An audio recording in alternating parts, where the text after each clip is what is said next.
Darshan ಗ್ಯಾಂಗ್ನ A10 ಆಗಿರುವಂತಹ ವಿನಯನನ್ನ ಈಗ ವಿಜಯಪುರ ಜೈಲಿಗೆ ಶಿಫ್ಟ್ ಮಾಡಲಾಗುತ್ತೆ.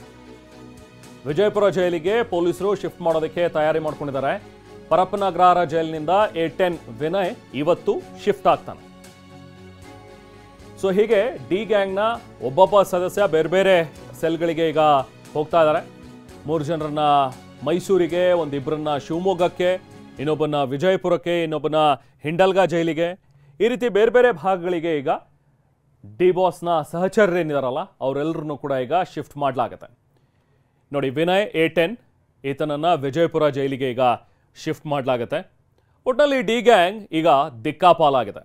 ಇಷ್ಟೂ ದಿನ ಬೆಂಗಳೂರಿನ ಪರಪ್ಪನಗ್ರಹಾರ ಜೈಲಿನಲ್ಲಿ ಐಷಾರಾಮಿಯಾಗಿ ಇದ್ರು. ಅವ್ರಿಗೆ ಬೇಕಾದಂಥ ವ್ಯವಸ್ಥೆಗಳಾಗ್ತಾ ಇದ್ವು. ಕೇಳಿದಾಗ ಸಿಗರೇಟ್ ಸಿಗ್ತಾ ಇತ್ತು, ಕೇಳಿದಾಗ ಬಿರಿಯಾನಿ ಊಟ ಬರ್ತಾ ಇತ್ತು, ಫೋನ್ ಸಿಗ್ತಾ ಇತ್ತು, ವಿಡಿಯೋ ಕಾಲ್ ಮಾಡಿಕೊಂಡು ಫೋನ್ ಮಾಡ್ಕೊಂಡು ಹಾಯಾಗಿದ್ದಂಥ ಇವರೆಲ್ಲರನ್ನೂ ಕೂಡ ಈಗ ಬೇರೆ ಬೇರೆ ಜೈಲಿಗೆ ಶಿಫ್ಟ್ ಮಾಡ್ತಾ ಇದ್ದಾರೆ. ನೋಡಿ, ರಿಲೀಸ್ ಆದಂತಹ ವಿಡಿಯೋ ಮತ್ತು ಈ ವಿಡಿಯೋ ಕಾಲ್ ಅವರಿಗೆ ಎಷ್ಟು ಮಟ್ಟಿಗೆ ಮುಳುವಾಗಿದೆ ಅಂಥೇಳಿ. ಬಹುಶಃ ಜಗತ್ತಿಗೆ ಮತ್ತೊಂದು ಮುಖ ದರ್ಶನ ಆಯಿತು. ಜೈಲಿನಲ್ಲಿ ಏನೆಲ್ಲ ಇರುತ್ತೆ ಅನ್ನುವಂಥದ್ರ ಬಗ್ಗೆ ಈ ಹಿಂದಿನಿಂದಲೂ ಕೂಡ ಇದ್ರ ಬಗ್ಗೆ TV9 ಕೆಲವೊಂದಷ್ಟು ವಿಸ್ತೃತ ವರದಿಯನ್ನು ಪ್ರಸಾರ ಮಾಡಿತ್ತು.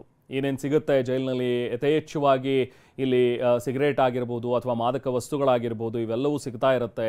ಫೋನ್ಗಳಂತೂ ಬೇಕಾದಷ್ಟು ಇಲ್ಲಿ ವ್ಯವಸ್ಥೆ ಇರುತ್ತೆ. ಇದೆಲ್ಲದ್ರ ಬಗ್ಗೆನೂ ಕೂಡ TV9 ವರದಿಯನ್ನು ಪ್ರಸಾರ ಮಾಡಿತ್ತು. ಸೊ ಈಗಲೂ ಕೂಡ ನೋಡಿ, ದರ್ಶನ್ ಒಳಗಡೆ ಹೋದ್ಮೇಲೆ ದರ್ಶನ್ಗೆ ರಾಜಾತಿಥ್ಯವನ್ನು ಕೊಡೋದಕ್ಕೆ ನಾವು ನೋಡ್ಕೋತೀವಿ ನಿಮ್ಮನ್ನು ಚೆನ್ನಾಗಿ ಅಂತ ಹೇಳಿ ಅಲ್ಲಿರುವಂಥ ರೌಡಿಗಳೇ ದುಂಬಾಲು ಬಿದ್ದಿದ್ರಂತೆ.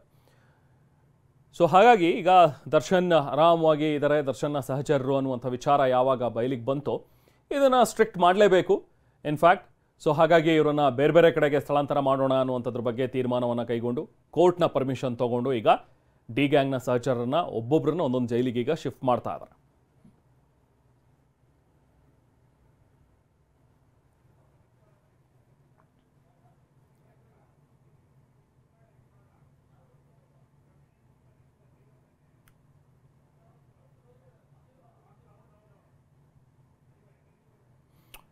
ಸೊ ಇನ್ನು ವಿಜಯಪುರ ಜೈಲ್ಗೆ A10 ವಿನಯನನ್ನ ಶಿಫ್ಟ್ ಮಾಡ್ತಾ ಇದ್ದಾರೆ. ಸುಮಾರು 400ಕ್ಕೂ ಹೆಚ್ಚು ವರ್ಷಗಳ ಇತಿಹಾಸ ಇರುವಂಥ ವಿಜಯಪುರ ಜೈಲಂತೆ.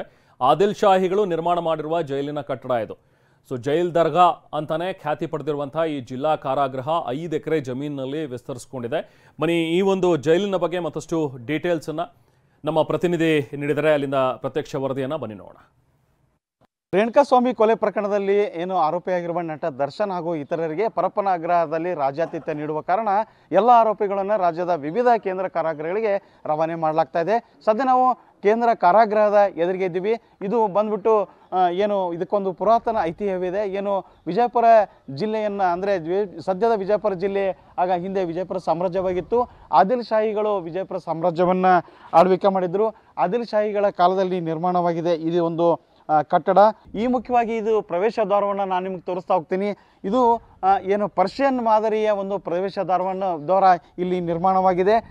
ಈ ದ್ವಾರದ ಮೇಲ್ಗಡೆ ಅರಬಿಕ್ ಭಾಷೆಯಲ್ಲಿ ಒಂದು ಬರಹವನ್ನು ಬರೆಯಲಾಗಿದೆ. 1887ರಲ್ಲಿ ಅಂದು ಬ್ರಿಟಿಷರ ಆಡಳಿತ ಜಾರಿ ಇತ್ತು. ಆ ಬ್ರಿಟಿಷರು ಇದನ್ನು ಜೈಲಾಗಿ ಪರಿವರ್ತನೆ ಮಾಡ್ತಾ ಇದ್ದಾರೆ. ಇತಿಹಾಸ ಸಂಶೋಧಕರಿರ್ತಕ್ಕಂಥ ಆನಂದ್ ಕುಲಕರ್ಣಿ ಇದ್ದಾರೆ. ಇದರ ಇತಿಹಾಸದ ಬಗ್ಗೆ ಅವರನ್ನ ನಾವು ಮಾತಾಡಿಸ್ತೀವಿ. ಏನಿದೆ ಸರ್ ಇತಿಹಾಸ ಇದು? ಇದನ್ನು ನಾವು ಮುಸ್ತಫಾ ಖಾನ್ ದರ್ಗಾ ಅಂತ ಕರಿತೇವೆ. ಮುಸಾಫಿರ್ ಖಾನ ಅಂತೂ ಕರೀತಾರೆ. ಮುಸ್ತಫಾ ಖಾನ್ ಸರಾಯಿ ಅಂತ ಕರೀತಾರೆ. ಸರಾಯಿ ಪದದ ಅರ್ಥ ಪ್ರವಾಸಿಗರು ಇಳ್ಕೊಳ್ಳಿಕ್ಕೆ ಮಾಡಿದಂತಹದ್ದು ಒಂದು ಕಟ್ಟಡ. ವಿಜಯಪುರವನ್ನು ಆಳಿದಂತಹ ಪ್ರಸಿದ್ಧ ಸುಲ್ತಾನರಲ್ಲಿ ಮೊಹಮ್ಮದ್ ಕೂಡ ಒಬ್ಬರು, ಗೋಲ್ಗುಂಬಟ್ ಕಟ್ಟಿದಂಥ ಮೊಹಮ್ಮದ್. ಅವರ ಆಳ್ವಿಕೆ ಕಾಲದಲ್ಲಿ ಸುಮಾರು 1438ರಲ್ಲಿ ಅವರ ಒಬ್ಬ ನವಾಬನಾದಂಥ ನವಾಬ್ ಮುಸ್ತಫಾ ಖಾನನ್ನವರು ಇದು ಪ್ರವಾಸಿಗರಿಗಾಗಿ, ವ್ಯಾಪಾರಸ್ಥರಿಗಾಗಿ, ಮುತ್ತುರತ್ನ ವ್ಯಾಪಾರ ಮಾಡೋರು ಇಳ್ಕೊಳ್ಳಿಕ್ಕೆ ಸುರಕ್ಷಿತವಾಗಿ ಇದನ್ನು ಕಟ್ಟಿದಂತಹ ಒಂದು ಕಟ್ಟಡ ಇದು. ಇದನ್ನು ಜಿಲ್ಲಾ ಕೇಂದ್ರ ಕಾರಾಗೃಹವನ್ನಾಗಿ 1885ರಲ್ಲಿ ಪರಿವರ್ತನೆ ಮಾಡ್ತಾರೆ. ಮೊದಲು ವಿಜಯಪುರ ಜಿಲ್ಲೆ ಮುಖ್ಯ ಕೇಂದ್ರ ಕಲಾದಗಿಯಾಗಿತ್ತು.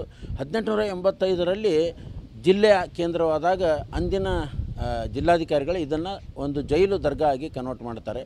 ಕಾರಣ ಏನಂದರೆ, ಒಂದು ಜೈಲು, ಎರಡನೇದು ಒಳಗೆ ಅರಾಜ್ ಮೊಹಮ್ಮದ್ ಖಾನ್ ಅನ್ನೋಂಥವ್ರ ಒಬ್ಬ ದರ್ಗಾ ಇರೋದರಿಂದ, ದರ್ಗಾ ಜೈಲು ಇರೋದರಿಂದ ಇದು ದರ್ಗಾ ಜೈಲು ಆಗ್ತದೆ. ಮುಂದೆ ಇಡೀ ಊರೇ ದರ್ಗಾ ಜೈಲು ಊರು ಅಂತಲೇ ಕನ್ಸಿಡರ್ ಆಗಿರುವಂಥದ್ದು. ಇದು ನಮ್ಮ ವಿಜಯಪುರದ ಕೇಂದ್ರ ಬಸ್ ನಿಲ್ದಾಣದಿಂದ ಸುಮಾರು 4 ಕಿಲೋಮೀಟರ್ ದೂರ ವಾಯು ದಿಕ್ಕಿಗೆ ಇದ್ದು 5 ಎಕರೆ ಭೂಮಿಯನ್ನು ಇದು ಆವರಿಸಿಕೊಂಡಿದೆ. ಅನೇಕ ಸ್ವಾತಂತ್ರ್ಯ ಹೋರಾಟಗಾರರು, ನಟೋರಿಯಸ್ ಕೈದಿಗಳನ್ನು ಕೂಡ ಈ ಜೈಲದಲ್ಲಿ ಇರಿಸಿದ್ದನ್ನು ನಾವು ನೋಡ್ತೇವೆ. ಇದರಲ್ಲಿ ದರ್ಗಾ ಇರೋದರಿಂದ ಅದನ್ನು ಜೈಲು ದರ್ಗಾ ಅಂತ ಕರೆದಿರುವಂಥದ್ದು.